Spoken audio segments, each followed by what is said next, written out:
Stand school. Don't do drugs unless you do drugs. In which case, continue doing drugs.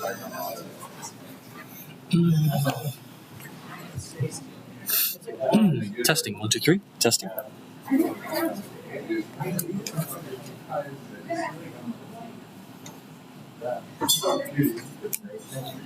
Testing, 1, 2, 3. Testing. Testing. Testing. Okay, ladies and gentlemen, welcome to another EECS 440 lecture, and to everyone watching online as well. If you are using this room, just kind of keep it quiet. You can keep using the room, but keep it quiet. If you look at where we are on the schedule, there are just not that many weeks left. We've got about 5 until the summer arrives, and we are off into the sunset. So, today, pretty exciting day. You are starting your Project 3, okay? This is the final project in this course, and you're going to have your team tonight if you don't know your team already. If you don't have a team, if you haven't signed up on Canvas, if you haven't moved in that little people tab, then you're going to want to do that, okay? You're going to want to do that if you have people in mind you want to work with, because tonight, probably during my office hours, especially if not that many people come, tonight, sometime from 6 to 8 p.m., you're going to get a random team if you don't yet have 3 or 4 people. If you already have 2 people, I'll try and keep that team together, but no guarantees, all right? So, you can also see that we are in the middle of Culture 4. If you don't know what film that's going to be on Wednesday, it's going to be Black Mirror San Junipero, okay? Probably our most difficult film of the semester. It is difficult to understand and digest the first time you watch it. There's a lot of context you don't have, and so I strongly recommend you watch that with the group if you can. It'll be much more satisfying. The essay, it's kind of hard to write for this this particular film, okay? Without it sounding a lot like GPT. So you're going to want to be there if you can, knock it out. It's a short film, so you won't be around all night. Don't worry too much about that. You also should have just turned in. It's not supposed to be doing that. Yeah, I'm just standing right here like I usually do. I wonder what the issue is. Well, hopefully it doesn't happen again. Maybe could it be the way that I'm talking? Are you closer to the mic? Is it like closer? Yeah, I don't think so. I don't know. Yeah, I don't know. I am leaning on my phrases a little bit more than I usually do. That's because possibly I was directing a voice actress for EECS 298 related materials last night. And so that was a very, very fun experience. It turns out voice acting and acting in general is hard enough. But on the other side of that, when you are the director trying to get a certain tone or performance or emphasis out of someone, it's really hard, actually. Not only do you need to be able to act as well to demonstrate what you want, you have to be able to figure out why people are maybe not achieving what you want, or maybe they have some reservations, or you got to kind of loosen them up, right? A lot of people who are not used to voice acting are very tight. They are not super loose. They're not used to breathing in and getting a lot of oxygen into their lungs before they do a line. They're not used to going really soft on a line and then really crazy on a line, right?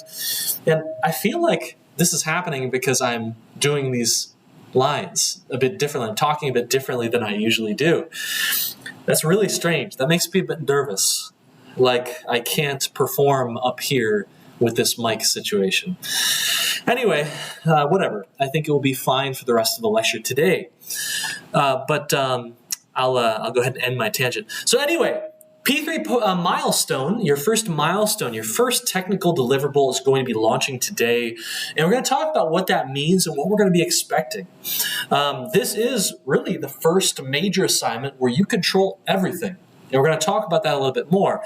Kind of scary, but very high potential. Is my voice just resonant today or something? It just has a little bit, like whenever anybody speaks. Yeah. It's just weird. So hold on a second.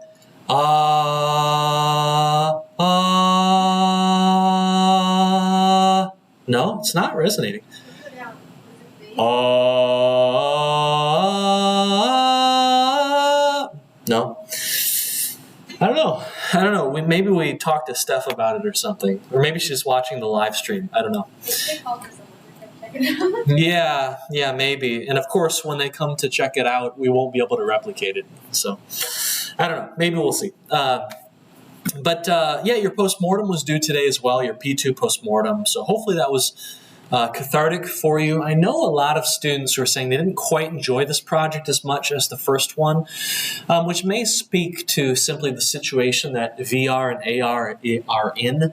AR is probably a more difficult technology, and it is also younger. And virtual reality, as far as immersing people, right, recreationally, it is achieving a lot of things that AR isn't quite there yet with. But interestingly, I think most people say that augmented reality seems like the future, right? More so than VR. We want to be walking down the city streets, and we want to be able to see our Maps app without having to look down at our phone and stuff like that. Anyway, gosh, wait, hold on a second. Let me say that again. Anyway, it resonates when I say things sometimes, and then I say the same thing in the same way, and it doesn't resonate. Very strange. For people who are watching the recording at home, basically, we've got a strange microphone speaker situation with my voice. I might even just turn this off. Like, you can probably hear me. I can probably project. If it gets really bad, just let me know. I'm probably going to turn it off. When we head to Oregon, I'm probably going to turn it off. Okay, so let's go ahead and get into it. Make good use of the not that much time we have remaining together. We have a company for you that hopefully the website works. This is a really cool company because it's one of the few hardware companies that we have for you this semester. Most of the companies we've been showing you have interesting software-based applications of VR or AR. This is a company that actually is throwing some hardware into the mix. And hardware is hard, okay? Software is hard, but hardware is really hard. Also very dangerous, very risky for a business. Keeping inventory prevents you from scaling the way that you can with software. Hardware is often not as lucrative as software is. The margins are worse. There are a lot more things you have to worry about. Okay, customer support, defective units, manufacturing it all, shipping it all. You can't just send it over for free. I'm getting rid of this microphone. You can't just send bits across the wire for free when you have a hardware product. But despite the fact that hardware is often an inferior investment compared to software, hardware is so exceptionally important, right? Hardware is kind of the basis, the foundation on which all of our software sits. And so we have to have hardware, and we better be glad that someone is doing it. Sometimes a company like Apple can build an empire on top hardware. The margins on that hardware might not be super good, but at least Apple controls things all the way down. A company like Haptics doesn't have that big hardware platform to stand on and build a bunch of other stuff on. And so they're probably in a riskier situation than Apple is. Okay, you can hear me. I think you can hear me okay. I'll turn my volume down a little bit. Okay, so haptics, right? These are gloves. They are gloves, if I recall, gloves that help you feel a tactile sense of touch in virtual worlds. So one of the big problems with interacting with virtual objects, you have your little controllers in your hand. If you try and put your controller, your hand through a virtual wall, you will see that your hand stops at the wall. At least in a lot of software, you will see your hand stop at the wall, but your hand in real life keeps going. And that disconnect between what your real life hand is doing and what your digital hand is showing is a problem. It breaks immersion. It also prevents you from controlling yourself in that digital world as effectively as you normally could. Without a sense of touch, it would be very difficult for humans to understand what they are touching, okay? Whether they've bumped something, whether they've touched something hot, like a hot stove, something dangerous. And so you can see here, we're seeing a lot of footage right away of medical situations. We're seeing industrial situations, people working in factories. We're looking at soldiers, okay? All of these situations are very high stakes situations where even a small improvement in your sense of touch in a digital reality could be exceptionally important. So things like training and stuff like that might benefit from this. Experience the power of touch in VR and robotics. Haptics Gloves G1. They turbocharge workforce training simulations. So again, education is showing up, allowing team members to build muscle memory by recreating the sense of touch as well as everything else. By accurately simulating detailed tactile feedback and physical resistance in hands-on training scenarios, organizations accelerate procedural learning for complex manual tasks such as surgery, manufacturing processes, material handling, equipment maintenance, and more. Let's go ahead and watch the video, see how it goes.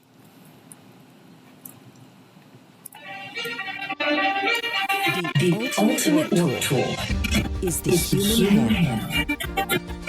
5 dexterous fingers. Skin tough enough to work all day. And nerves so sensitive they can detect the finest detail. Our hands are the foundation of today's workforce and the inspiration for tomorrow's. Now, for the first time, there's a training tool that can match the dexterity and sensitivity of your hands. Haptics Gloves G1. The haptic gloves with the most realistic touch. G1 is lined with hundreds of air-powered actuators that bring realism to a new level. With powerful force feedback and precise motion tracking for enterprise-grade dexterity. G1 is uniquely designed for workforce training. It works in virtual reality, helping you build real muscle memory. It works with robotics, extending your reach with precise haptic teleoperation. And it lets you train robot AI systems faster and more successfully with the highest fidelity hand tracking and haptic data. We designed G1 from the bottom up to support the most demanding work. Industrial, medical, defense, and beyond. Order Haptics Gloves G1 now and get the best out of your most important tool, your hands.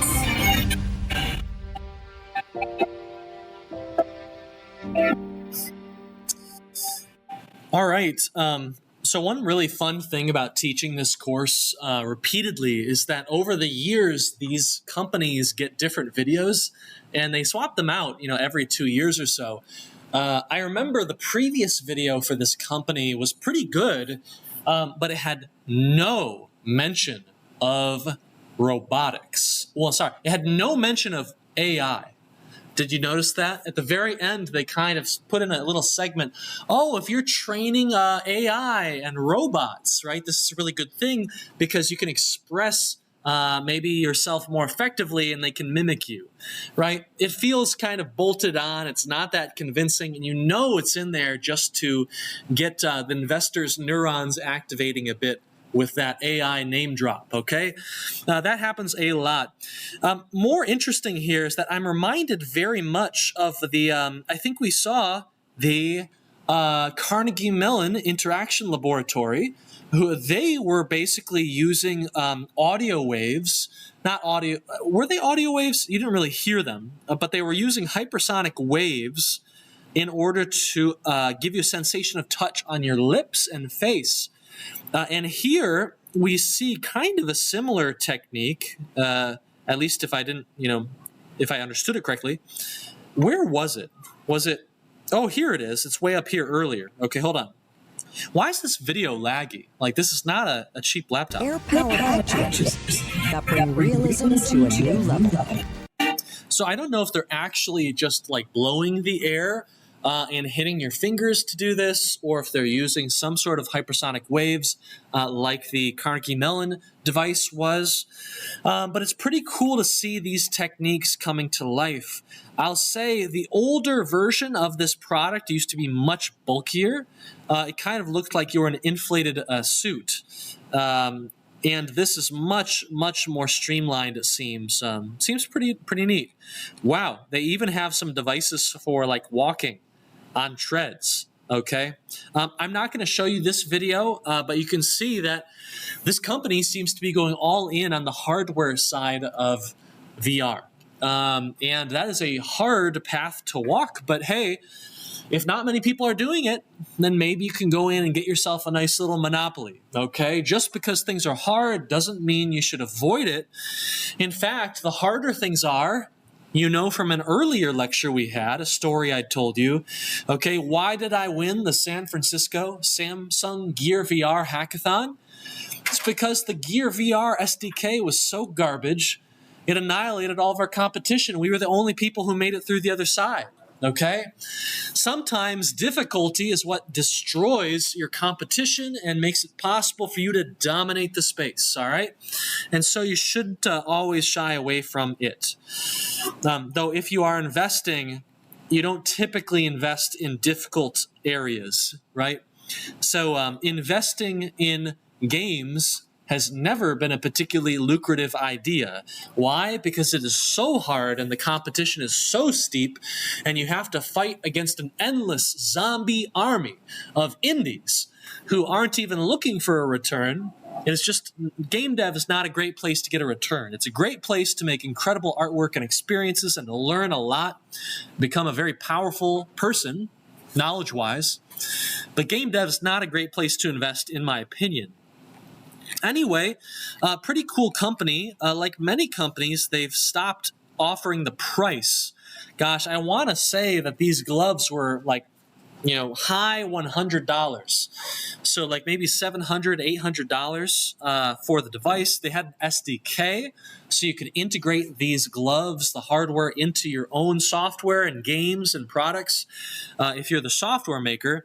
But they seem to have removed some of that, and now they just say, hey, if you're interested in this, talk to us. At which point they might have a chance to size you up. Okay, how big, how juicy is this? Ooh, University of Michigan. Ooh, I heard you got a big endowment. You got a lot of money. Okay, maybe they can charge more. If it's a startup, maybe they're less interested. Maybe they charge less. Maybe they just ignore us. Who knows what they would do? But we see. So they are based in Seattle, Washington. Seems like a great place to base a company, a VR company, a hardware company. And they have received, as far as I could tell from a few years ago, probably looked up Crunchbase and saw this, they received $30+ million in funding, which might seem like a lot, but hardware development, hardware prototypes, and then the manufacturing, right, ordering the volumes you need to order to get consumer prices down, like that requires a lot of capital. So it's no surprise that might not even be nearly enough, actually. So we'll see. Okay, I need to go in and I need to conclude the Project 3 studio team formation. If you messed up and forgot, then you should message me right away, and maybe I can get you on the team you want. Otherwise, please hold your peace. I want to show you that when it comes to making products, which you're going to be making soon, you really want to be getting out there. I don't think I've shown this class this photo deck yet, but when I was making my indie game, Greek Tragedy, one big thing we had to do is we had to go get our game out there. We had to go and we had to drive to many different events. One of those events is Youmacon. And that's one in downtown Detroit, so not too far away. Another one was OhioCon in Columbus, Ohio. That's about a 3-hour drive, quite a pain. And we set up our stations. We set up about 4 to 5 stations, and we had people. This is before the event opened. There's Natalie Fang. Okay, she has another company as well. She does this very often, and you set up your booth, and then people walk by and they play your game. If they like the game, maybe they wish list. You have a little QR code out there to let them wish list. Maybe they buy a copy right there in front of you. We had physical editions of the full game, like available a year or two early, and we were able to just give it to people who bought it for about $20 right then and there. Very, very fun stuff.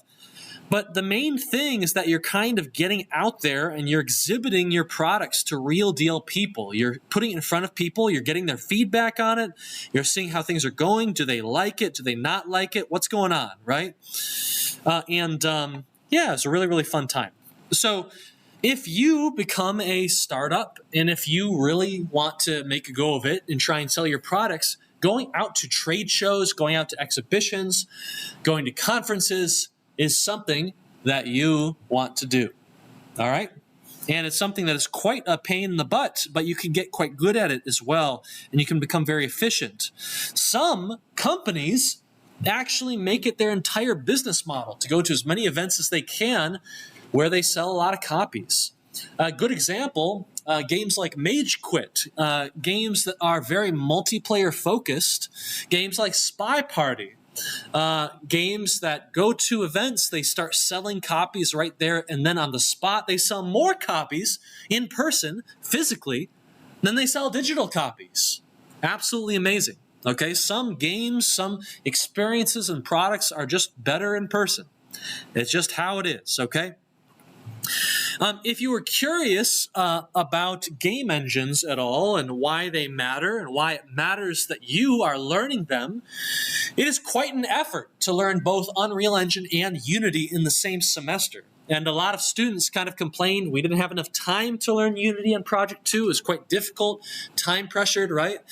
It's a difficult job learning all these game engines, but it's going to be worth it for you because game engines are starting to eat the world.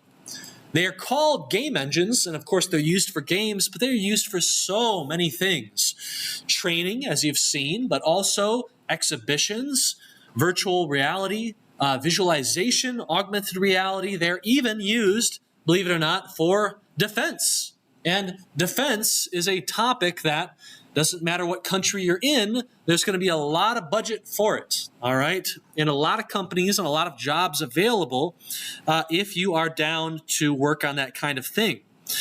So, not too long ago, Bay Systems, which is a very well-known, very big defense contractor, purchased a company called Bohemia Interactive, which is a game studio. They're a game studio, and they were purchased for $200 million.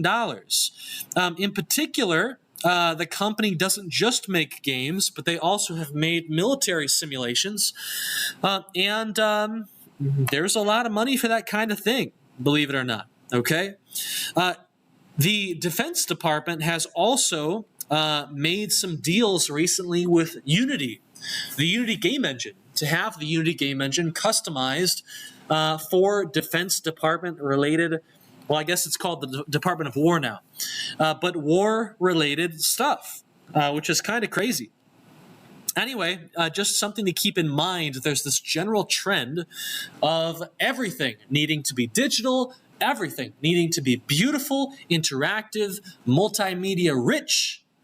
And if those are things you need, then you need a game engine. Game engines are becoming the compilers, the fundamental kind of software tool chains of our multimedia-rich age. And so it is worth knowing them, knowing how they work, and knowing as many of them as you can. And the more you learn, the easier it is to learn the new one, okay?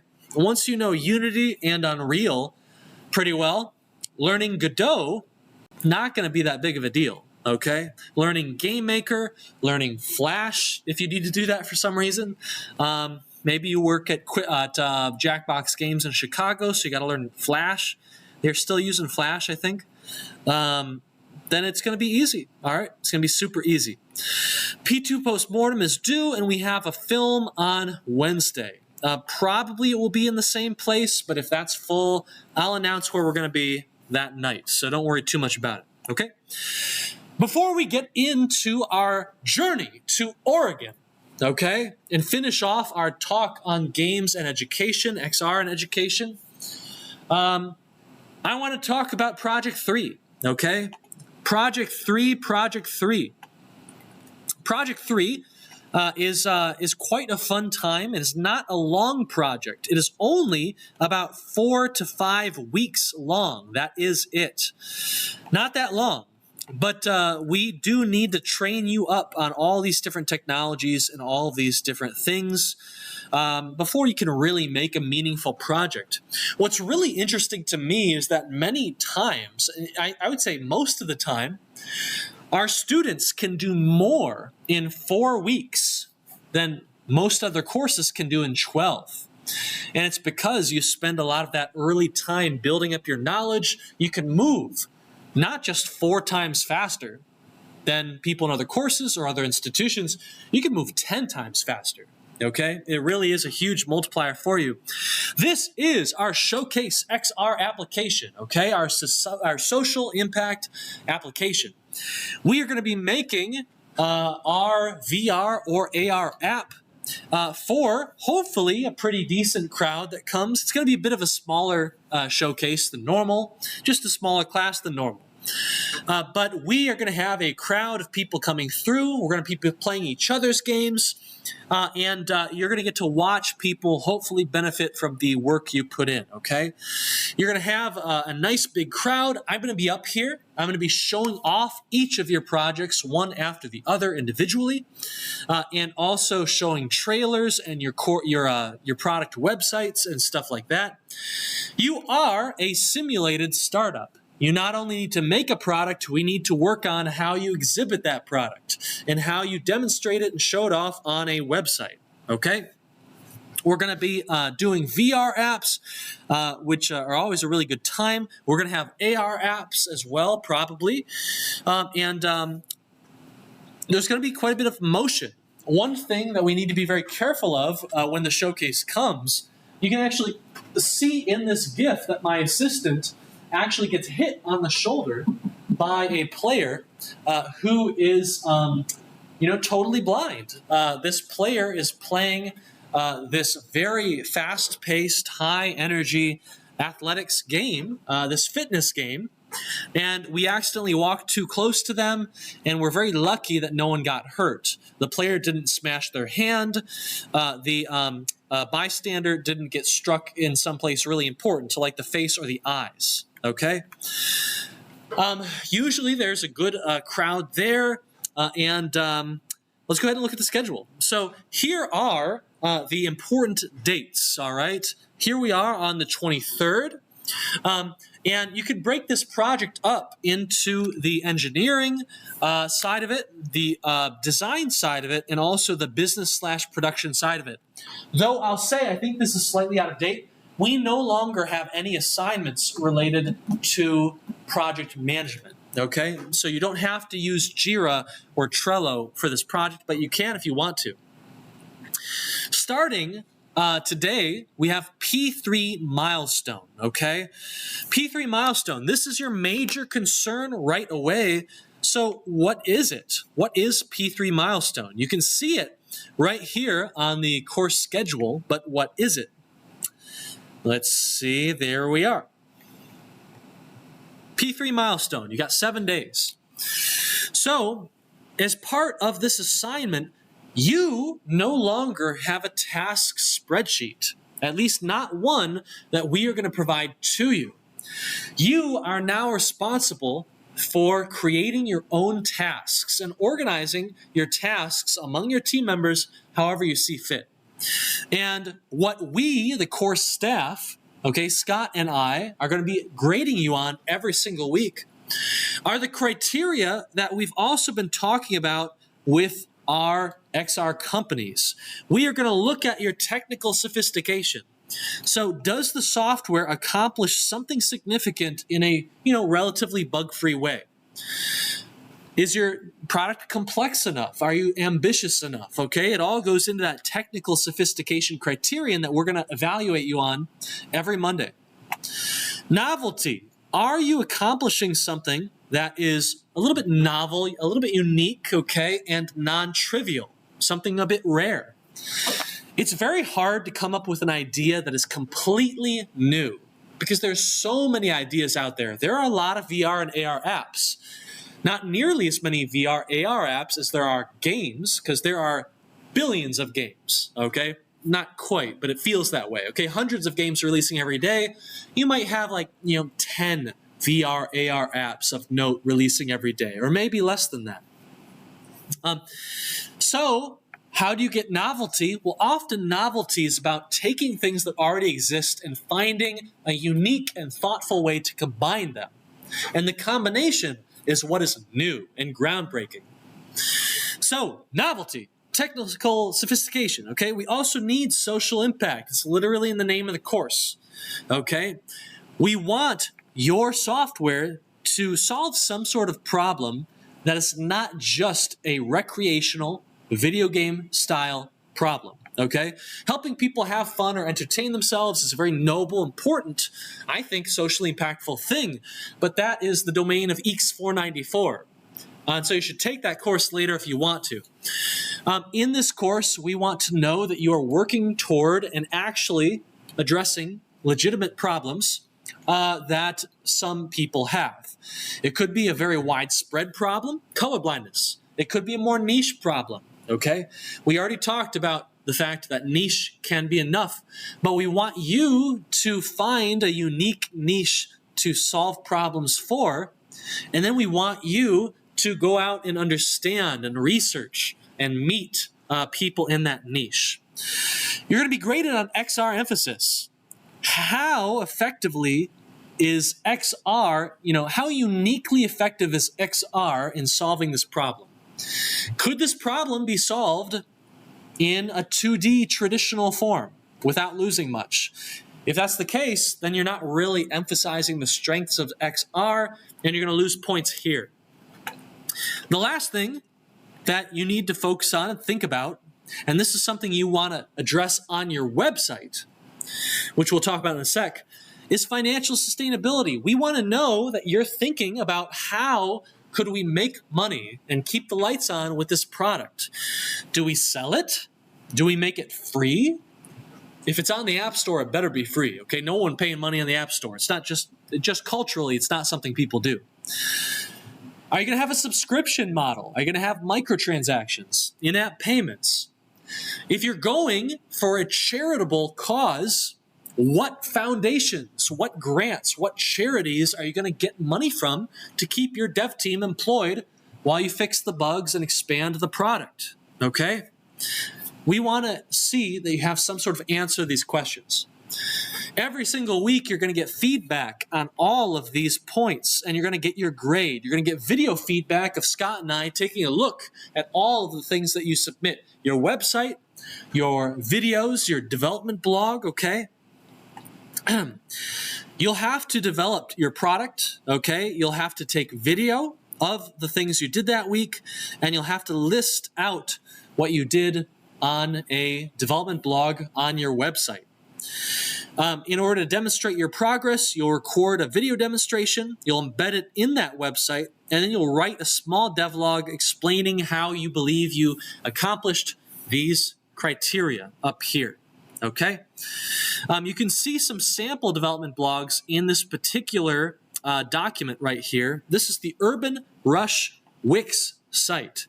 You can see that they had a bunch of development blogs. Each blog has a video. They're showing off what they're doing. They're talking about what they're doing and why they did it. They're talking about what they need to fix. What are they doing? They're building a story. They're adding calibration features, other features. They've added mechanics. They've added zombies. This week, it's really good stuff. And these websites serve as a product website. So someone interested in funding the team could come to this website, watch the video, watch the trailer, understand what it is that is being sold, and potentially reach out to the team to make an investment or something like that, okay? So you can see examples of exactly what we're looking for here on these websites. I encourage you to take a look so you won't be surprised if your grade comes back a bit different than you hoped, okay? Does anyone have any questions on what you're trying to do this week? Get a website established. How do you do that? Use something like Wix. Use something like Weebly, Squarespace. Most of these website creators have a free tier that will have like an annoying banner, but hey, at least it's free, right? And you should be okay. Anyone have any questions? Okay, figure out what you want to make. Start making it. Record some video footage to show us your progress. Put that into a website, and on the website, list out what you did. Also, include some information. Treat it like a product website. Have a little pricing column or table where we can see how you're going to make money. Okay, and there you go. Hopefully, if you split this up among 3 or 4 people, it should not be a problem at all, okay? You're going to do pretty much exactly this every single week. You've got P3 milestone. Then after that, you've got a week for P3 milestone 2. Do it again, but this time better. More progress, all right? A better website. You'll then hit P3 alpha, and you'll finish with P3 gold. Does anyone know what alpha means and gold mean? These are very specific terms in product life cycles. Yes? Alpha is like feature complete, not necessarily like not buggy. Yes. It exists. Yep. When you have completed your alpha phase, you have your alpha build. That means it is feature complete, or sometimes content complete. And that means that everything that is going to be in your product, the features, the content, if you've got characters, you got music, assets, all that, it's in there. It's in the app. Now, it might not be polished. It might have a lot of problems. It might need a lot of testing. So then after alpha, you move into what's called beta. And beta is a big Q&A testing process. You're fixing things, you're balancing things, you're tweaking stuff. And then the final phase is your gold release. That final release, you're just polishing things up, you're working on marketing, and there you go. That's your final. The gold master is usually what it's called when you release the final 1.0 version of your software. Okay? A little bit less common now that software is just always evolving. But it used to be the case that development teams would rush to finish their game or their app or experience because the manufacturer needed several weeks to print the code onto the disks. And once the code was on the disk, you couldn't change it. There were no hot patching. There were no over-the-internet patches. That just didn't happen. And so that final 1.0 version was the gold master, and usually they would make a bunch of golden discs and give it to each member of the development team, and you would then see it hanging up in their cubicle or in their office later, okay? That's why it's called a gold, okay? A gold release. Now, these technical deliverables aren't the only things that you have to think about. You also, especially toward the end, will have a P3 research assignment. Actually, that launches now, but you have quite a while for it. Okay, you've got like 3 weeks to finish up your P3 research, and you're going to have a final marketing assignment. This research assignment is going to require your team to go out there and look at similar products in the marketplace. Look at what other teams are doing. Look at what products have done in the past. And that is how you're going to make good decisions with your current product. Okay? In the final week, you will have your product. You'll know what it is. You'll have a website. Hopefully things will be looking kind of sort of finished. A lot changes in that final week, okay? But, you can usually record some footage that's mostly representative of the product. You're going to record footage.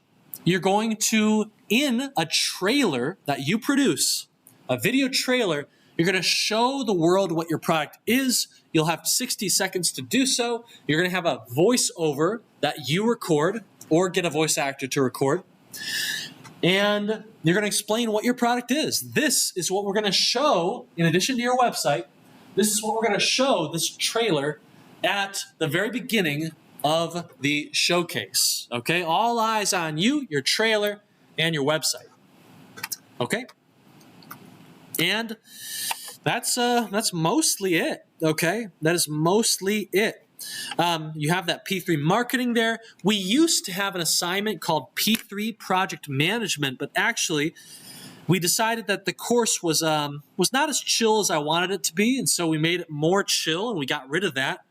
You can now use whatever you want for project management or ignore it completely. I do not recommend that. Okay? I recommend a good middle ground between nothing and Jira, which is a bit heavy. That's what the 494 students have to learn to use. I recommend something like Trello. Trello is a lightweight version of Jira. It helps you keep track of tasks, who's doing them, and that is, probably 80% of what you're going to need on this project. Who's working on what, when, and how close are you to being done, right? Okay. After the showcase, you will have a handful of days to finish up an easy, high point value postmortem assignment. I think it's like 50 points or something like that. And so you do this postmortem assignment. It's going to be easy. And then you're totally done with the course. Okay? That's it. All she wrote. So, any questions? Any comments? A little bit of more miscellaneous info on this final project. You're going to have teams of 3 to 4. You can choose which technology, AR or VR, you want to use. You can also choose which game engine you want to use. In fact, you can mix and match these if you want. That means if you really wanted to, you could try and make an AR app in Unreal Engine. Do not recommend that. I think it's a disaster. Their AR technology is very, very unstable. I've never been able to get it to actually even build to my phone. Or, and this is a bit more common, you could decide to explore Unity VR, which is what some teams do, in particular if they really like Unity or already have some knowledge with Unity and virtual reality. I recommend you stick with what we taught in this course because that will let the staff support you a lot more. For students who want to become primo industry game devs, I strongly recommend you take this chance to learn more Unreal Engine, okay? Because we don't have any big-time Unreal Engine courses except for 440 on this campus, okay? So this is kind of your last chance to get hardcore Unreal knowledge in a classroom course setting. You will have a deliverable every single Monday, okay? You will need to deliver, like I said, a video demonstration, websites, okay? You'll have to make those websites probably in Squarespace or Weebly or Wix or something like that.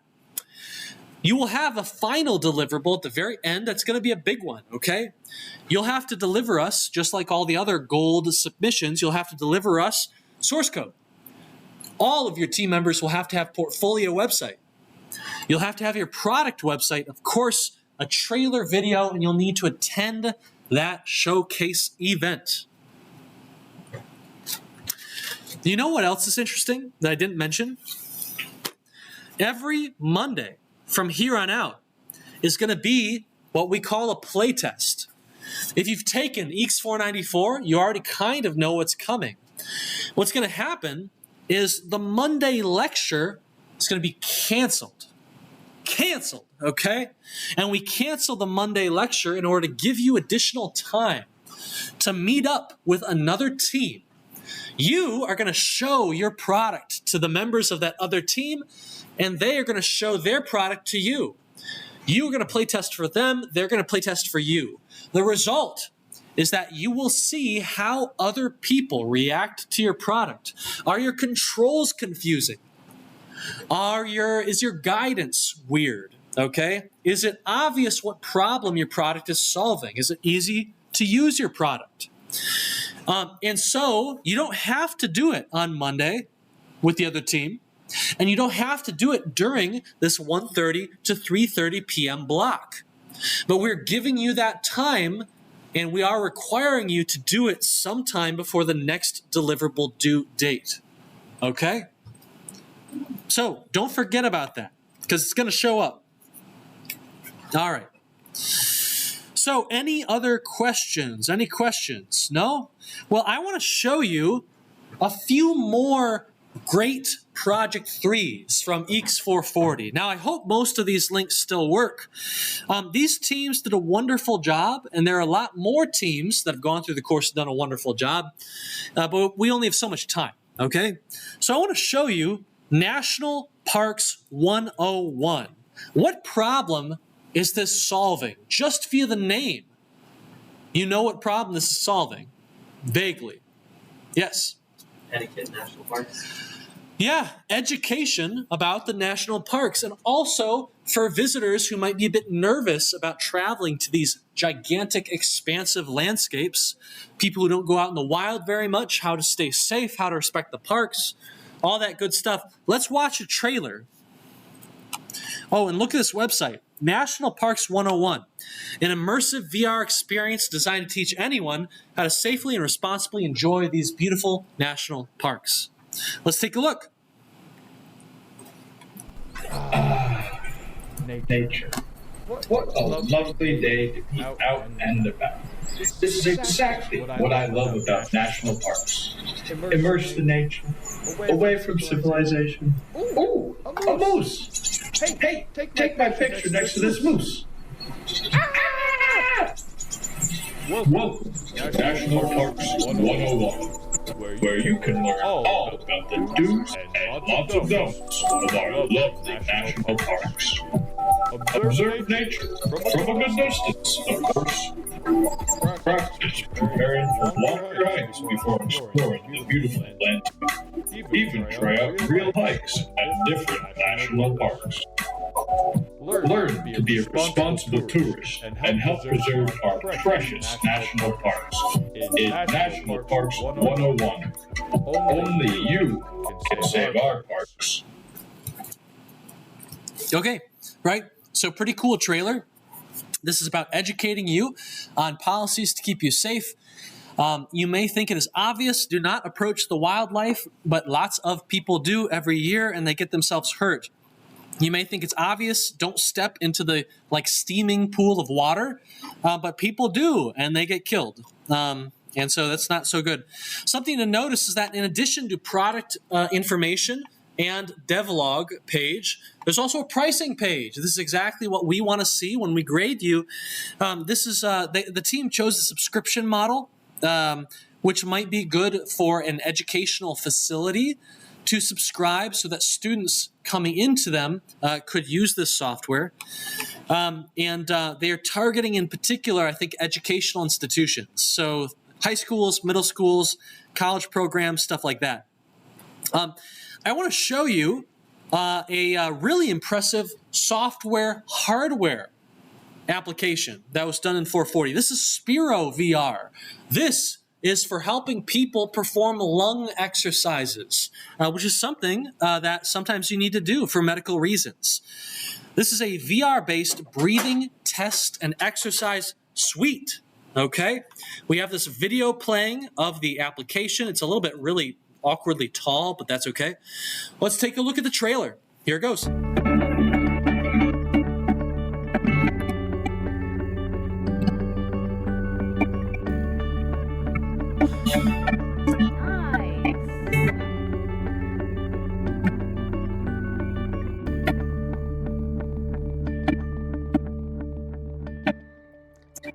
Spiro VR is an app aimed at helping patients with cystic fibrosis and other lung conditions clear their airways. To maintain their health, patients need to set aside time every day for lung exercises, but up to 70% of these patients are not consistent with their prescribed regimen. Spiro VR takes advantage of virtual reality technology to bring a new dimension to airway clearance, taking the dread out of daily breathing exercises. Another great trailer. all right, you got to see that this team was able to manufacture a very cost-effective device for basically measuring your inhales and your exhales. And then they associated this with mini games in a software form, many of them with high scores that got recorded. Anything to keep you playing day after day, something that doctors could prescribe and track potentially. Very similar to what we saw earlier in the semester with Neuro VR, if you remember that, right?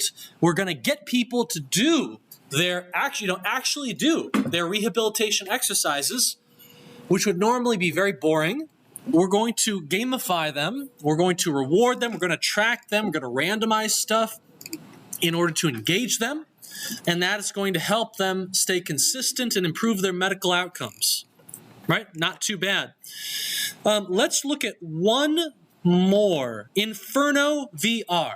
Okay, actually, you know what? I want to look at Renov AR because these two are both VR apps. So Renov AR, i.e. Renovation AR. Let's take a look. And a really, really crazy impressive AR app. This is some of the best AR technology I've ever seen. They ended up using Meta's SDK. And I don't remember, I think it was Spatial SDK. But experience your dream renovation with AR to build your best home ever. Our mission, Renov AR lets homeowners experience their final renovated home using augmented reality. So basically people can experiment, walk through it, redesign their future home layout, place equipment and furniture until they're ready. So let's take a look. Tired of struggling to visualize your dream home renovation with existing AR apps? They just don't understand your room's layout, leading to a broken, unrealistic experience. But with Renovar's precise room scanning technology, all the walls and existing furniture are captured with precision. Imagine trying out different flooring or finding the perfect angle for your favorite chair with a few clicks. With Renovar, you can even clear out your old furniture and experiment with endless new pieces and layouts until everything is just right. Mount that new TV on the wall and try out a fresh coat of paint. Or install your favorite ceiling fan. The possibilities are endless. So what are you waiting for? Experience your space in a completely new way and turn your dream home into a reality with Renova. Some of the most impressive AR tech I've seen. Attendees who came to the showcase were blown away in how effective the software was at recognizing where walls and where other objects were. In fact, you see those chairs over there and that table in the corner of the Viz Studio? This technology was capable of realizing those were objects, like real-life objects, allowing you to select them and delete them, which was crazy. One of the craziest things I've seen. We were actually able to delete real-life objects and make them disappear and make it look, convincing. So anyway, very, very cool website, 3 really cool products, and you can check out the rest of these as well if you want to. But that is what we're looking for Project 3. These are not huge things, okay? These are small prototypes that prove something, that there might be a little bit of a niche use case here. There may be problems we could solve with XR, and sometimes the teams decide to keep working, maybe over the summer, or they get something like a grant. The Face AR team got a Snapchat grant. I can't remember how big it was, to keep working on their product and make it bigger and make it into a much bigger, better portfolio piece, or even a real deal product, whatever you want to do, right? In any case, that is Project 3. I hope you'll enjoy the freedom now afforded to you, but with that freedom comes responsibility. And so, if you are not able to make significant, noticeable progress every week, then you're going to run into some issues. You're going to start seeing some tough grades roll in, okay? If that happens to you, don't worry. You just want to make sure you get onto track so that you're not consistently getting bad grades on this P3, okay? Any questions? Any questions? All right. We got people in here who are not even in the course. So you should all take 440. It's not a bad course. I've been thinking about going VR only so that we can just go heavy on Unreal Engine, because that is what's getting everyone the jobs these days, Unreal Engine knowledge. But I don't know. I don't know what we're going to do. We'll see what we do. This will run again a year from now, EECS 440.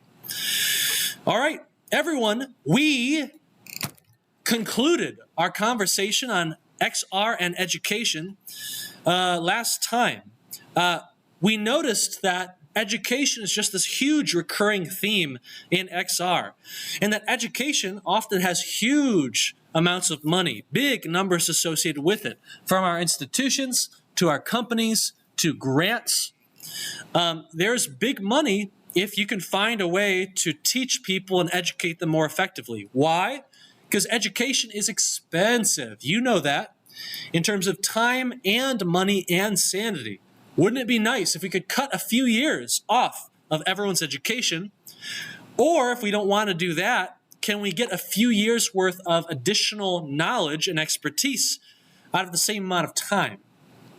And both of those would have a humongous impact on our productivity, our economy, and all of that good stuff. So we discovered that often when it comes to education, your goal is to engage people. You can't deliver knowledge and information unless your audience is paying attention, unless they're engaging with you. That's why you must hook them.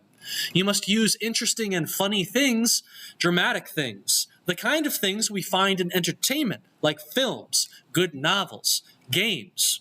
We discover, surprisingly, that non-educational games like Pokemon Red and Blue, Roller Coaster Tycoon, Final Fantasy, Plague Inc., no one would call these educational games. They just call them great games. And yet, they are the ones that teach most effectively. Not these educational games marketed as such, because these are designed not for the children, not for the student, but for who? Parents. The parents. Oh my goodness, the parents are the ones with the money, and they're not going to be playing the games. And so we make our games to sell to the parents, and often the game's design just mediocre, not very engaging at all. It's a shame, right? Children deserve high quality stuff, and we often don't deliver that. Well, we were able to see that Minecraft is actually taking over not college classrooms, but primary school classrooms. And students are very engaged by Minecraft. It is a fantastic game, first and foremost. It is well designed. It is great from a technology perspective. And is easy to read. Its art design is extremely iconic and also very, very clear. And as a result, it's a fantastic game to use in classrooms, to teach community, to take people on virtual field trips, to teach logic via things like Redstone, programmable gate-like technology. When it comes to XR, XR is also fantastic at this kind of thing. It immerses you. It allows us to take you on field trips. There are institutions like the NSF that are doling out $250,000 for crappy little games that go nowhere, that you could make given the same resources, the same time, the same money. And so, rather than teach people via textbooks, let's try and teach people via the incredible engagement, immersion, and interactivity that games and XR can offer. And I want to demonstrate that to you right now. The Oregon Trail is a very famous educational game. In some ways, it was Rogue before Rogue appeared. So every time you say roguelike, I want you to instead, in your head, say Oregon Trail-like, Oregon Trail was created in the 70s by Don Rowich, who has spoken to me a number of times and has spoken to our class quite a few times. He needed to teach a unit on manifest destiny at this elementary school. This was the mid-1800s era where the size, the land claims of the United States had dramatically expanded. Louisiana Purchase, the Spanish-American War, won in America's favor. And so you don't actually own land unless your people are there. A piece of paper can say whatever it wants to say. It's still just a piece of paper. And so Congress incentivized Americans to move from the East Coast all throughout the nation. And they did this by telling people that if you went out to a plot of land and started farming it and agreed to farm it for, I think, 10 years or something like that, you would own the land. In that era, land was wealth because you could farm it. You could feed your family, you could sell the extra, and you could make money that way. And so Don Rawitsch had to teach all about this. People went on what's called the Oregon Trail to get out west to the land of milk and honey, which it definitely wasn't, Oregon, out to California. Along the way, it was a perilous journey, and it was often a very, very sad one for the families traveling, but also for the Native Americans who were there and got dislodged in many cases. And Don didn't have any textbooks. So how did he teach this unit without textbooks? Well, he had no textbooks, but his school, wouldn't you know it, had a big, expensive mainframe computer and terminals. And so he decided to program up really quickly a simulation experience. What he discovered was that even though his simulation was less information dense than a textbook, it was much, much better at helping the students understand the situation and retain knowledge. Because, as you're going to discover, there's a very big difference about reading about people who went to Oregon and the problems they faced, and about being the person heading to Oregon, even if simulated, and having to deal with those problems yourself and make decisions and potentially die.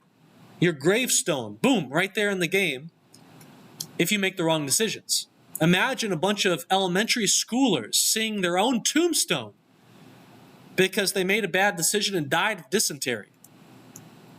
And then the little kids ask, well, what is dysentery? And the graphic, nasty description of what that actually is, you imagine that wouldn't leave them anytime soon, okay? How many of you know what dysentery is? Yeah, don't Google that. Don't Google that, okay? Stay away from the Google image search at all costs. All right. It was a big hit with students, and I want to show you, okay? The last thing I want you to know is Education 333 is it is a course here at the University of Michigan specifically about the role of games and education. I think that games are education, and the better the game, the better it is at teaching you interesting new ideas and teaching you those ideas in a well-guided, smooth fashion. So we need someone who's going to lead us to Oregon. And there aren't that many people in the room here in person. And so we're going to need some help, all right? Coming up. And so everyone has your name? Keaton. Keaton is going to lead us to Oregon. Now, he is just our leader. He still needs us to help him. And so I hope that you will solicit advice from your fellow wagon travelers. They all seem a little bit distracted. But for their own good, they better engage, okay? And they better chime in. Otherwise, you might lead them down the wrong path. Who knows? We will see. Let's go ahead and make our journey to Oregon. Then, when we get to Oregon, we'll take our 5-minute break because we're halfway through, okay? So let's take a look. This is a very, very famous video game. What is this ad doing here? Can I get rid of this? Hello?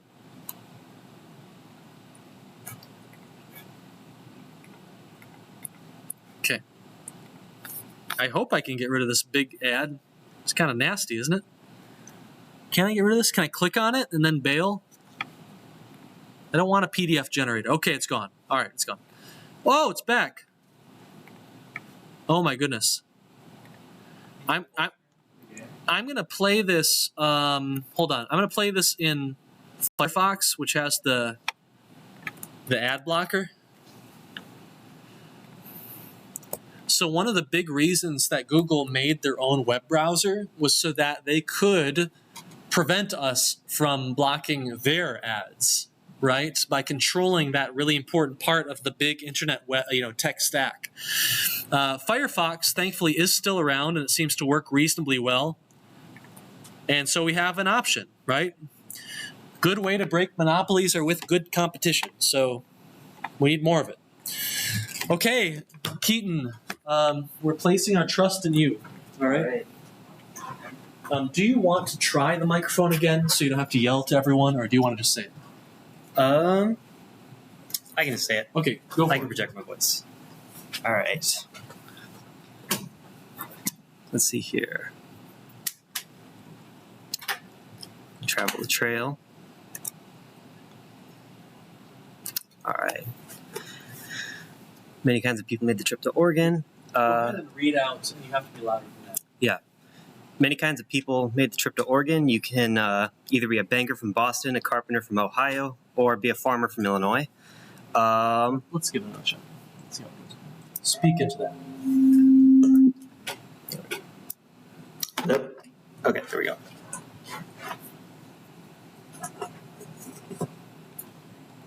If I just put this right here, is that...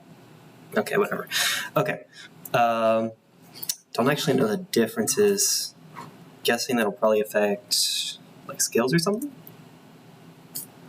Traveling to Oregon isn't easy, but if you have a banker, you'll have more money, supplies, and services. The carpenter or farmer, however, the harder you have to try, the more points you deserve. Therefore, farmer earns the greatest number of points, and banker earns the least. So kind of like a hard thing. Okay. I'll do medium then, I'm guessing carpenters. What is the first name?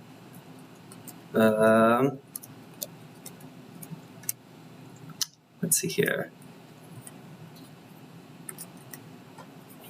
Oh. I don't know. We should put Austin. Austin? You want to be in this? Yeah. Okay. Who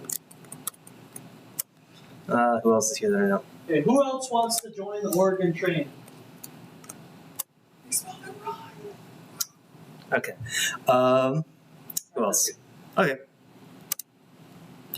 Yeah, these names are correct. Okay. 1848, you're jumping off the place for the Oregon is Independence, Missouri. You must decide which month to leave Independence. That's for advice. Yeah, let's ask her advice. Attend a public meeting. If you leave too early, there won't be any grass for your oxen to eat. Leave too late, you might not get to Oregon before the winter comes. If you leave at just the right time, there will be green grass and the weather will still be cool. So something really cool to point out is if you needed information in that era, there was no internet. Many people didn't have access to a library. You had to actually talk to people and hope you weren't being scammed. Yeah. Yeah, let's go April. It's like good middle ground. Leaving Independence, you should buy equipment and supplies, $800 in cash. Don't have to spend it all now. Okay. Yeah, the general store. Team of oxen to pull the wagon, clothing for both summer and winter. Plenty of food, ammunition, spare parts for the wagon. Let's see here. There's not like a get more info. Okay. Let's see here. I don't think we have any oxen. I'll get like 4, maybe. I don't know. I'll go with 3 just because it's telling me to. 3 yoke, $40 a yoke. Let's do that. Let's see here. Food. 200 pounds of food. Okay. 20 cents a pound. Sure.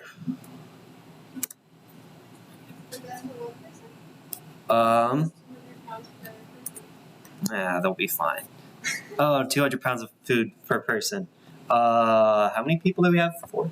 5. We'll get enough food for 5 people just to be safe. Get 800 pounds on top of that.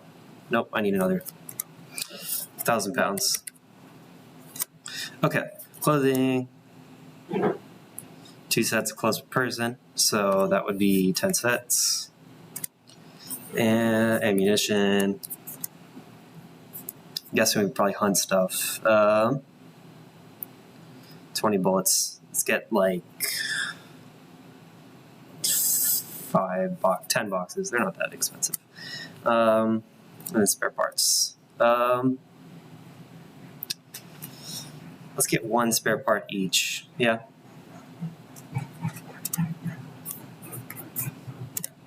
And 1 ton. Okay. I think that's it. I don't know. Anything else we should get? Or just... Alright.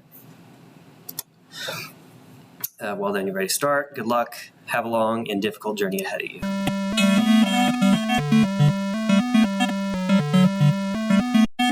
Okay. Look at the map. Yeah, let's look at the map. Okay, so yeah. Oh boy. Okay. Also, so you're there on the right. You have to get to Oregon Mhm. on the west coast. Yeah. And Oregon closes in 20 minutes. Okay. Okay. They're closing the gate to Oregon. So. Okay. Okay.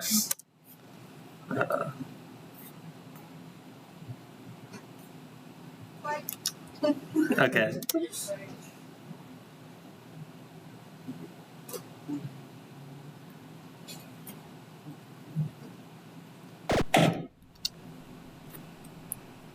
I'm a carpenter. I could probably. Okay. Oh. Okay. Nah, I think I'm good. Actually.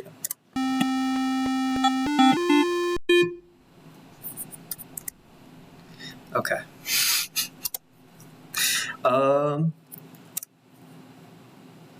Let's go to rolling pace. Let's see how fast we can make them go. Attempt to trade or talk to people, crowds of people. Okay, yeah. So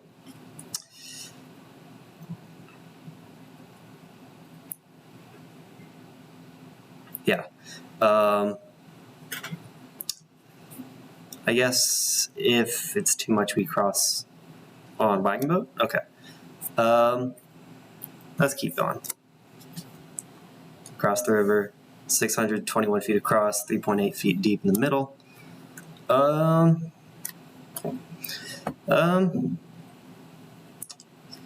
gonna try to caulk the wagon. It's pretty much just floating it. Yeah, floated across the river. Got it. You didn't even ask your wagon. Oh. Yeah. Did everyone die? No. We just lost our clothing. We're fine. Yeah, that is the weakest punishment I've ever seen. Yeah. Okay. I mean, the 850 pounds of food made it. Yeah. We're all good. We're just missing socks or something. Weevils don't exist if you pretend they don't. Oh, you have a fever. Okay. Might have to put me down. Wait, it's just a fever. It's just a fever. You want to keep walking? No, I think we need to put him down. Okay. Keep walking. Let's see here. Probably need to saw the health go down. Let's see here. Let's go filling for now. We're fine. We have like 1,000 pounds. Okay. Continue. Yeah, let's look around. I don't know. Maybe we can trade? Yeah, I know.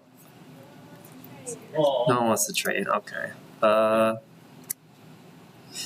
Careful you don't push those animals Big too hard. Louie. Big Louie. Yeah. Yeah, say it. Say the, okay. Yeah.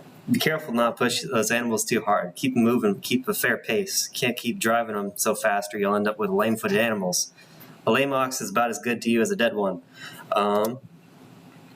Sounds like foreshadowing. Yeah.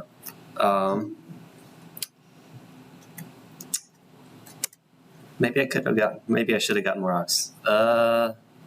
232 feet across, 2.7 feet deep in the middle. That's not too bad. Okay. What do we do? My last decision kind of sucked. It's only 2.7 feet deep. What's the play? Yeah. Is it worth it? Okay. Yeah. Okay.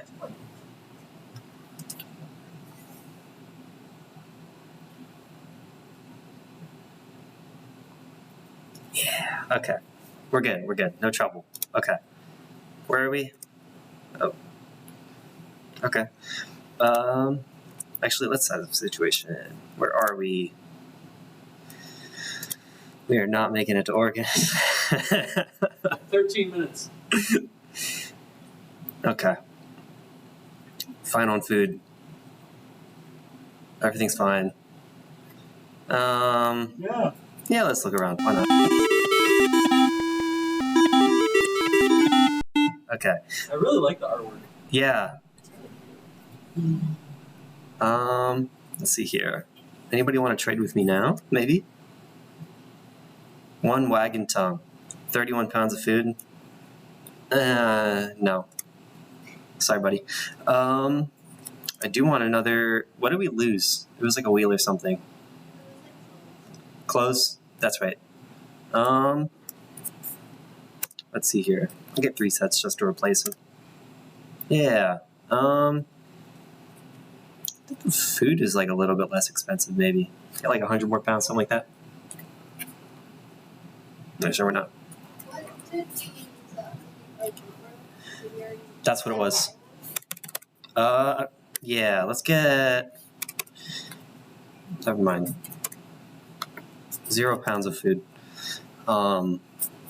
Wheels, yeah, let's get 2 of them. Okay. I'll get an axle just to be safe. Okay. Good, yeah? Okay. Continue on the trail. Nobody has any good trades.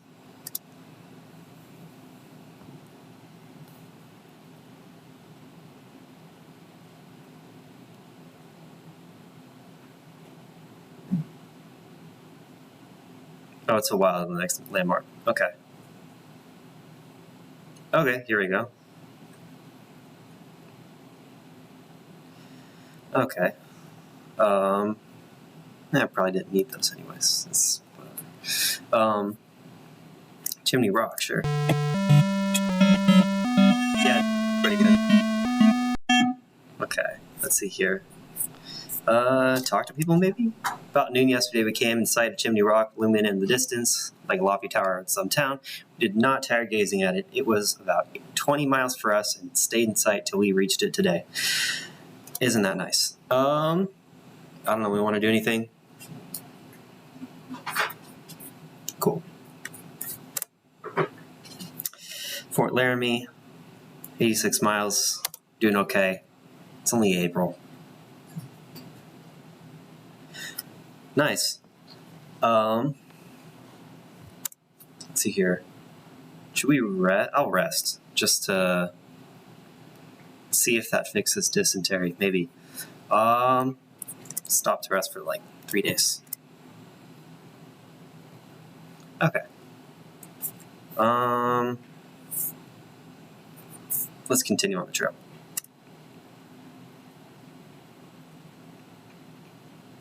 Pass a grave site. Sure, why not? Okay. Let's see here. Fort Laramie. Anything interesting to say? These greenhorns heading around the Rockies. Know nothing about surviving in the mountains. Awful cold up there, even in the summer. Many a traveler crossing the mountains too late in the year have gotten snowbound and died. Surely that won't be me. 1 wagon axle. I think this is the same guy from earlier. No. What do we have in terms of food? I'll get more food. I think food's getting a little bit more expensive, but it's probably fine. Like 300 pounds.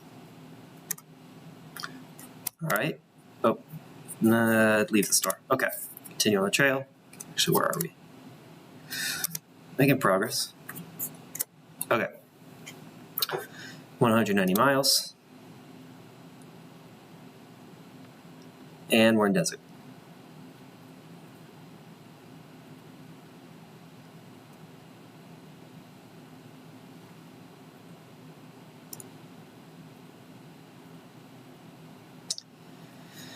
Typhoid. Okay.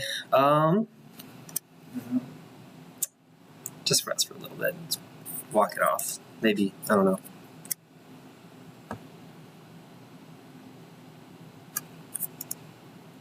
Okay, we're all good here. Let's keep going.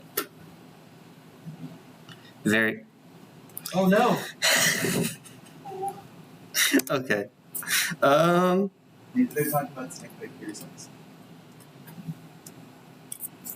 Maybe. Fashion safe. Let's see if I can get everybody there alive.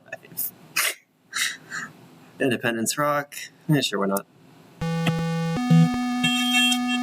Whatever. I don't know.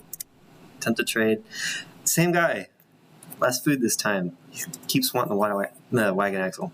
No butter or cheese or fresh fruit since Fort Laramie. Bless me, but I'd rather have my larder full of food back east than have our names carved on that rock. Well, 'tis a sight more cheery than all the graves we passed. Cool. Yeah, let's keep going. All right. I think it's been rainy for a while. Oh, whoa. Okay. Else poor.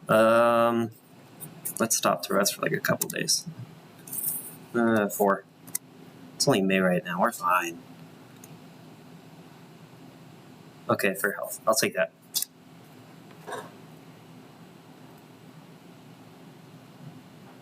Yeah, South Pass. Nah, we don't need to look around. Green River Crossing or Fort Bridger. Okay, so trail divides here. Fort Bridger or Green River Crossing. I'm gonna guess Green River Crossing's faster. Okay. Let's see here. Okay. Yay, we made it. Okay. Green River Crossing. I don't know. It's gonna be the same guy again, I swear. No one wants to trade. Okay, I'll take that. Talk to people. Family didn't buy enough food. Health is poor. Mountain fever. I'm sorry to hear that. Okay, we're about halfway there. Cross the river in order to continue. River at this point is currently 404 feet across, 21.9 feet deep. That is super deep. Yeah. Ferry across. Ferry across. Sounds reasonable. You could get one. Is that what's happening? It's that. Let's take a ferry across. Yeah. Okay. $5? No, that's fine. That's fine. We're rich. Yeah. Look at us go. Okay. That's probably like 5,000 with inflation. Yeah. Yeah, we got across. Okay. Green River crossing it is 143 miles to Soda Springs. We're about halfway there. I think there is an option to hunt. We're running. Oh. Oh, dang. Oh, fuck it. Okay. 8 sets of closing, 2 wagon wheels, 1 wagon tongue. God, I hope nobody sees us. Okay, we need to like hunt or something. I think there's an option. You can hunt one time. Okay. Good luck. Okay. I'm gonna put the mic down so I can actually use the keyboard.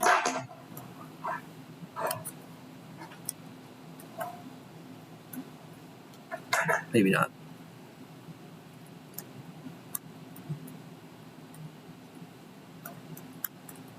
Okay, I think there's like I think there's like a diagonal. Oh, maybe. Ah. You shot the dead deer. Okay, there we go. Wow. Okay. All right. Okay. 191 pounds. Leave the rest to rot. Okay. Okay, we need some clothes. Soda Springs, yeah. Attempt to trade, please. I don't have that. Okay. Let's keep going. We're fine.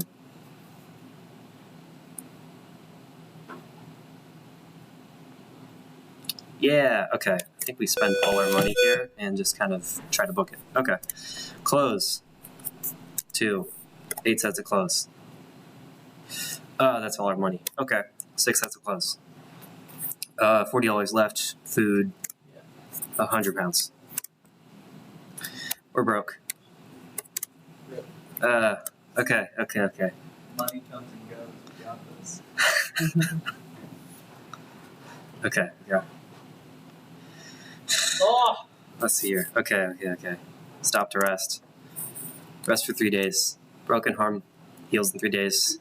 Probably. Keep going. I don't even know if we're gonna have enough food. And the grass is gone. Eat the ox.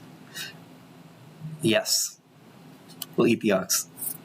I don't want to look around. Who cares? 6.3 feet deep. I think we just wait. No money. Yeah. Okay, it's going down, maybe. Food is running out. Yeah. Day. Okay. We'll just try to float across.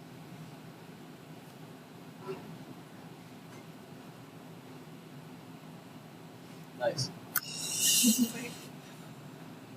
No trouble. That's what I like to hear. Okay. 15 pounds of food. You have no money to buy anymore, so I got a hunt. hey, you're not supposed to do that again. Ah. You're gonna run out of time. Oregon is closing in 2 minutes. Okay.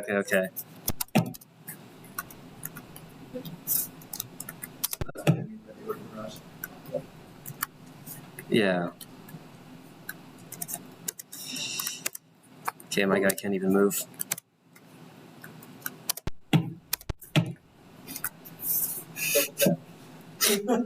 Gotta make sure.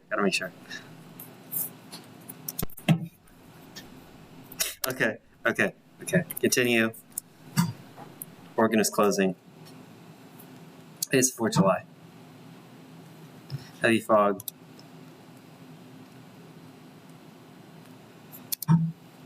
Yay, okay. No, we gotta keep going. I think this is Idaho. Yeah. My condolences. Inadequate graphs. I'm just gonna keep going until the food runs out. Oh, that might be it. Okay.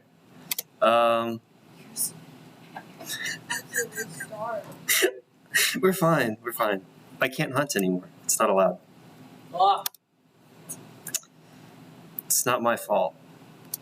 Okay. Ah! Oh, damn. We made it to the mountains. Okay. I just want to see how far we go. There's like no way we make it any further. Hey, look at that.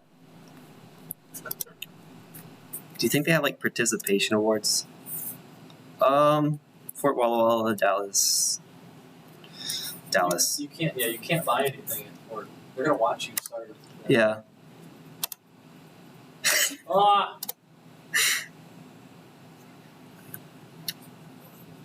I thought Tori was dead. I'll take that. Yeah. It's all falling apart, man. We did it. Okay. God, that was so hard. So you need less food the more people bite the dust. So Yeah. Oh wait, we're actually really close. Is it okay if I hunt? oh, go ahead. Yeah. Okay. You got this, you know? Yeah, it's actually.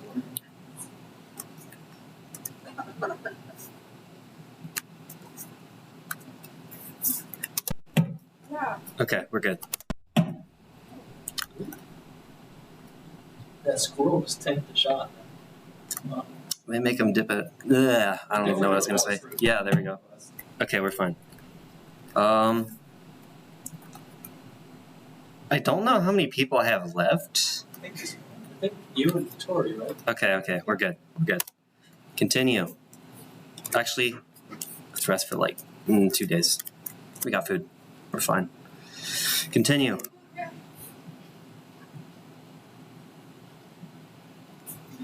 That's like the 5th time. Ow. You're fine.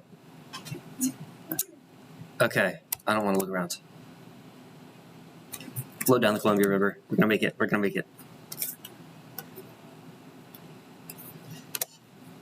Okay.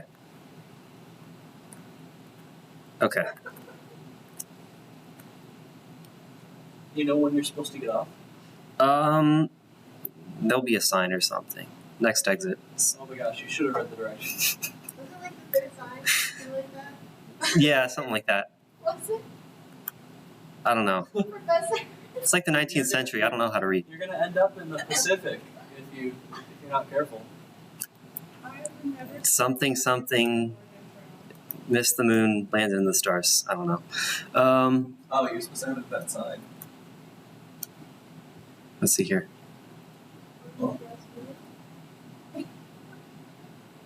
My ghost is like there. See the sprite is like a rectangle. Yeah.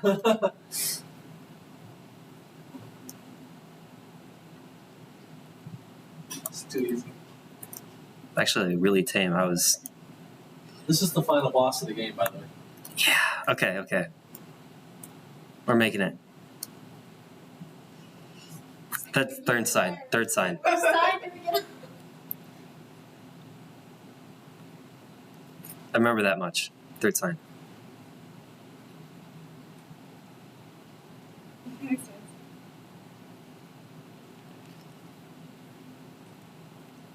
You died dysentery and Yeah. If you just kind of like keep going, I think eventually you just hit like Hawaii or something. It's like whatever.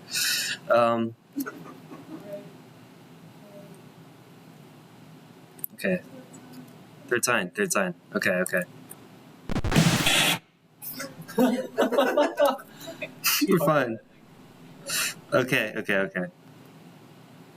Is it after the start? It's Oh, is that? Oh.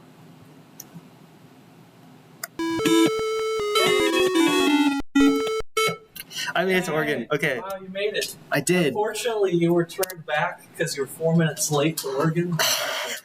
All right, thank you very much. Well done. Good stuff. Yeah. Good stuff. Okay, so it's a fun game to play, and it's an example of an early roguelike style game before Rogue. What was really interesting, Don Rawich was talking about what he noticed and what he remembered from those first few play sessions after he released the game to his students. What he noticed was that the players, there were only so many terminals that they had access to. So the students had to team up. And much like we did, the students had to make decisions. Much like the actual wagon trains did back in the day, people debated about should they take a detour to a nearby fort? What should they spend their pooled money on? What time should they leave? Should they talk to people? Should they make a trade? Is it time to go hunting? If so, how much food can we bring back, right? Those conversations were real conversations. Those decisions were real decisions that people had to make back in that era. And the consequences were extremely severe for them. Many did not make it.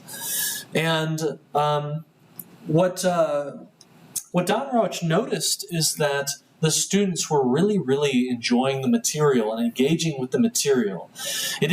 stink like school in a way that textbooks did. Their eyes weren't glazing over the way they often did when he gave lectures. Instead, this new medium, this interactivity, allowed the students to experiment and to explore the space of all their options, to figure out what their decisions would lead to. And people know this game, okay? People have heard of the Oregon Trail. Many people in my generation grew up having played it or some version of it in a computer lab. And so those fond memories, they stick with you. There's a reason that people know more these days about this time of American history than they do about many other important periods in American history. And it's just through the power of this interactive game, this engagement, this immersion, that we are able to deliver knowledge much more effectively than normal. So keep that in mind, all right? Education is a big business. It's an important business. Otherwise, you wouldn't be in this classroom right now spending the kind of money, time, and stress and energy that you currently are, okay? So when you think about game dev, when you think about XR in the future, think about what you might be able to teach someone. Even if you're making a traditional game for recreational purposes, think about how you will teach the players your mechanics. How will you introduce new interesting characters to the players? How will you endear all of this to the players? And how will you increase difficulty, increase your complexity and density of ideas over time? And you'll discover that making games and making XR experiences is very much like teaching someone. Teaching someone hopefully something new, hopefully something interesting. All right. So what I want to do is I want to get started a little bit on the topic of XR and business. And we didn't really take the break that we normally do. We almost have no one here in person anyway. Does anyone really need to use the restroom, or can you hold it for like 13 more minutes? Okay, hold it for 13 more minutes, and we'll get a little bit of a start on XR and business. Business. One of my favorite topics, businesses, companies, corporations, these strange entities are very consequential in our modern world. If you are building a new product, if you are trying to influence an industry, there's a good chance you're going to do that as part of a company or corporation. These companies and corporations tend to do strange things sometimes. It's not always obvious why they are doing what they are doing. And so I want to try and, it seems to not resonate as much if I hold this out like this in front of me. So I'm going to do that. So why do businesses do the things that they do? Okay, how does the business of game development and XR work? Why are so many people pissed about it? Okay, and frustrated? And is there anything that we can do? Are there any takeaways from the way that businesses work that we can use in our own personal lives, in academic institutions, in stuff like that? So back in the day, there were a lot of prominent video game companies. They would make an engaging experience in, it's a similar fashion to how you made an engaging experience for your P1 and P2 in this course. Companies like Capcom, would release a game like Mega Man, and it would look like this. It would be a nice premium experience. People would pay $40 to $60 for this game, and they would enjoy it for, a few weeks, and then, they would maybe buy another game, or maybe, that was it. And it was a very simple business model. Companies like Konami worked for a long time in a very similar fashion. They would make one-off premium games that you would pay $70 for once, and then you'd enjoy the game as long as you wanted. That was it. These were some of the most prominent and talented, most respected and prestigious game studios in the 80s and 90s, and even into the 2000s and 2010s. Capcom and Konami were doing a bang-up job. Even Capcom is still at it, still making premium titles like Resident Evil Requiem. Very well received. Sold, I think 3 to 4 million copies so far. Great success for them. But they are small companies.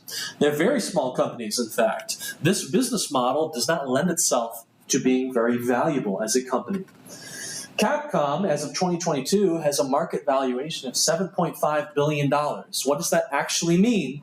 That means if you want to buy all the outstanding shares of Capcom today at their current share price, i.e., how valuable people think the company is, then you'd pay $7.5 billion for it. That's a lot of money, but not that much compared to the companies I'm about to show you.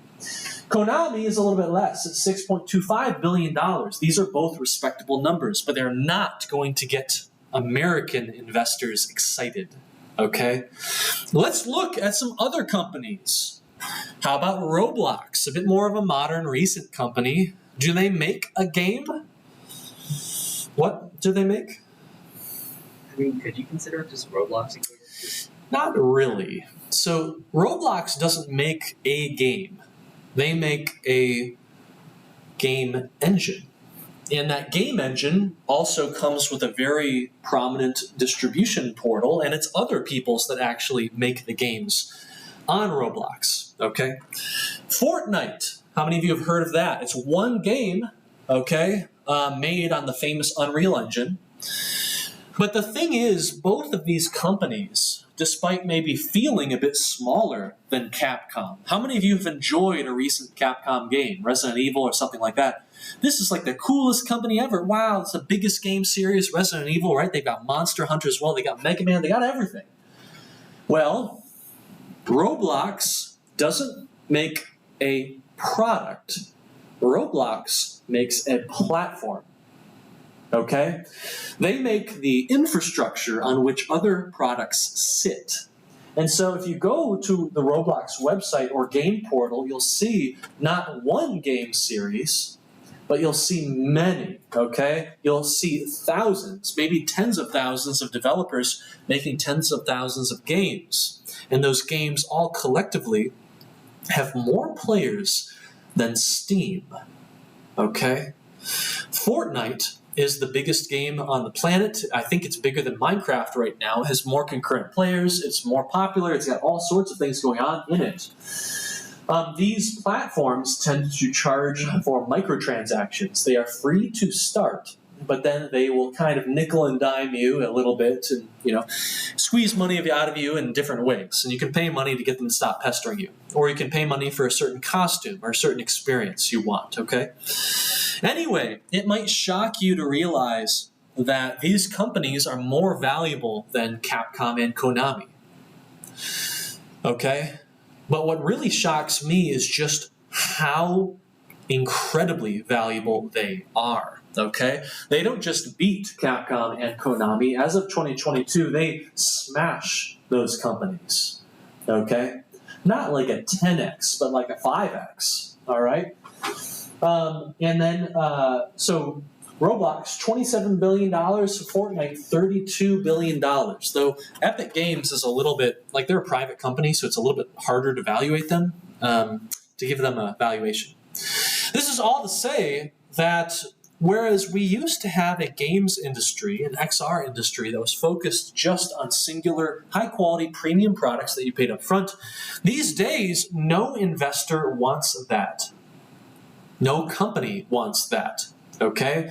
If you are making one-off games in the USA, you're not going to be doing that for very long.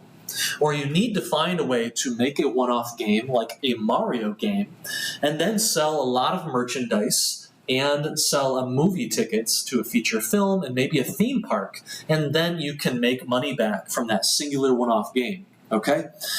So, times really have changed, okay? And times are going to continue changing. And keeping an eye on the market and what people are doing is a really, really good idea, all right? So here's another example of one huge thing that has changed from when I was a kid. Back in the day, if you got a big box, if you found a box, you would, play through a dungeon and you would learn a lot of things and you would defeat some powerful enemies, solve some tricky puzzles, and at the very end of the challenge, you'd get this wonderful reward. The reward was often very cool and fun, but it would also lead you into the next set of challenges and dungeons as well. And here's what you would see. Here's what that would be like, that release of euphoria, that big reward at the end of the dungeon. Here it goes. Okay,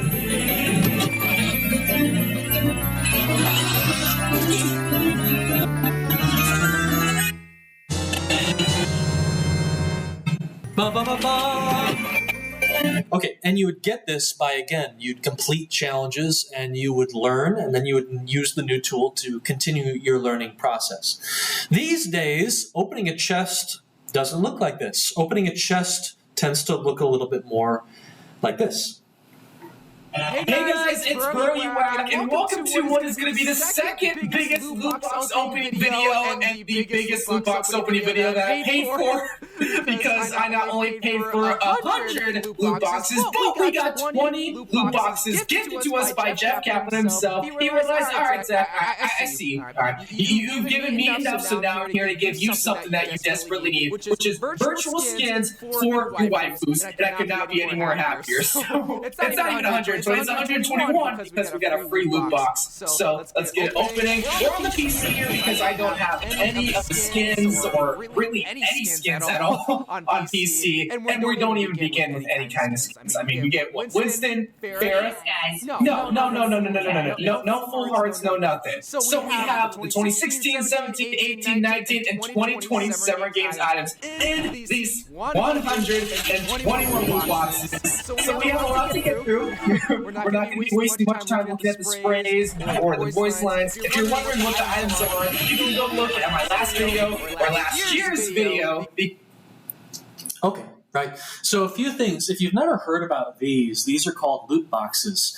And it is kind of a newfangled modern way of dishing out rewards to players. And they are very, very different. These are different items and tags, spray paints, voice lines, character costumes, right? Different bits of content that in past eras you would typically earn by just playing through the game. Right? You would beat the game with a certain character and you might unlock their costume, their special costume, and then you could play the game again, but with the costume, and it was a good time. It was fun. These days, if you heard, these loot boxes were purchased with money. So Overwatch is currently a free game, and if you go into the game, you could play it for free. That's quite nice. But if you want special content like this, if you've got a character you like, but you want a special costume for them, you're going to have to pay for it. And loot boxes, basically, it's kind of like a Pokemon card pack. You are paying for a chance to get a handful of things, but you can never get exactly the thing that you want, thus inspiring you to buy a lot of them, buy more of them. Spend a ton of money on this game, more than probably the premium price would have been for a game if this were the 90s or the early 2000s. Anyway, things have definitely changed a great deal. This is a very controversial system. Some people liken it to gambling, and as many games are targeted toward children, you've got gambling-like behavior targeted toward children, which freaks a lot of people out, I think for good reason. It also raises questions of what exactly is the point of playing the game if you can't go and earn these things. Well, you can earn them. You can earn loot boxes by performing well and winning matches and playing a lot for a long time. And after several games, you might earn one loot box. And if you want one, well, if you want more, you're going to have to pay for those. Okay? So loot boxes, very, very controversial. Okay? And these started showing up everywhere. About a decade ago, loot boxes became the next innovation in game design. Game design isn't exactly evolving very quickly these days, not like when I was growing up. And so innovation in game development often seems these days to be in the monetization practices and not really in technology or in game design. It is a little bit of a sad situation. But loot boxes showed up, and you know what they do. We already talked about it. Okay, they have gotten a lot of companies into some very fun hot water. The most downvoted, most despised Reddit post in history was an Electronic Arts representative explaining that the point of the loot boxes was to provide players with a sense of pride and accomplishment, which is one of the dumbest things I've ever heard. Loot boxes are here to make companies money. If they wanted players to have pride and accomplishment, they would be the traditional way, where you have to play the game and beat hard difficulties to unlock cool stuff. But that's not how many games work these days, okay? So the more interesting question for all of us should be, okay, we know what loot boxes are. The question is, why are they here? Why did they suddenly come about? Why are so many companies focused on these kind of monetization patterns? And can we learn anything about the nature of companies and how they tend to move and what they choose to do? What do they optimize for over time? I want to plant a seed in your head that I think you'll find extremely interesting. There are a lot of companies in game dev and XR, in digital products in general, that have loot boxes. But there are also a lot of companies that don't. Okay? These companies over here do not have them. On the left in the red, actually they do have loot boxes, a lot of them, microtransactions. Over on the right, we have companies that stuck with the more traditional premium model that people loved in the 90s and 2000s. We have companies like Activision Blizzard, now Microsoft, okay? Overwatch, a company, a game that has a lot of microtransactions. We have Shadow of War, Middle-earth, okay? Warner Brothers. We have EA's Battlefront 2. All of these games over here have heavy monetization. Often you have to pay up front to buy the game, and then you have to continue paying more in order to really enjoy the game. Over on the right, we have Microsoft's Sea of Thieves, which is a game that I don't think has that many microtransactions. Maybe that's changed. We have Horizon Zero Dawn by Sony, another traditional pay up front premium model, big single-player game, and Super Mario Odyssey by Nintendo. And that's another game where you buy it once and then that's it. There's no DLC. You're not going to pay. You're not going to have to pay anymore. If you want to unlock stuff, you have to play the game. Be good. Okay? On the right, we have companies and games that don't tend to have a lot of microtransactions and loot boxes. On the left, we have companies that go crazy for microtransactions and loot boxes. There is a very prominent difference between these two companies, and it's not the people running them. It is not their culture. It is something else. The companies on the right have something that the companies on the left lack. All right?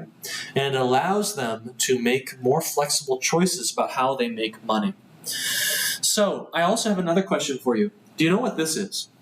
What is it? It is Steam, the logo of Steam, the famous, gigantic, PC game distribution platform. Okay, so you know what this is. Now, the harder question is this: do you know what this is?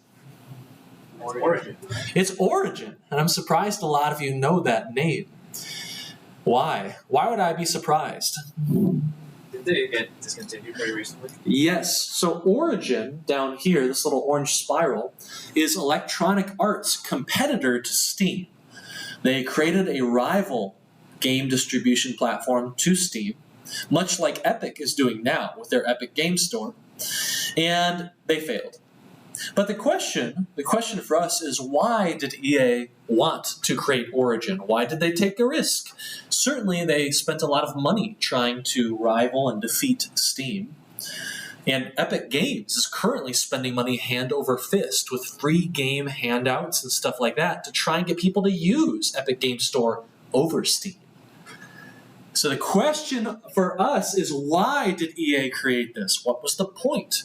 Did they just want to burn money? So there are a lot of interesting questions one can ask about how our industry works and why companies and entities within the industry do the things they do. Why did loot boxes appear? Why did EA create Origin? Why is GameStop, totally just, they're just screwed, okay? Why are they totally doomed, GameStop? Right, despite some of the recent stock price shenanigans. Well, it turns out you can answer a lot of very interesting business-related questions with two very simple tools. One of them is the ecosystem map, and the second one is the value chain. And this lecture and these ideas I first learned in one of our entrepreneurial courses here at the University of Michigan from one of our great entrepreneur professors, Dr. Aaron Crum. And if you get a chance to take a course with him, I highly encourage you to.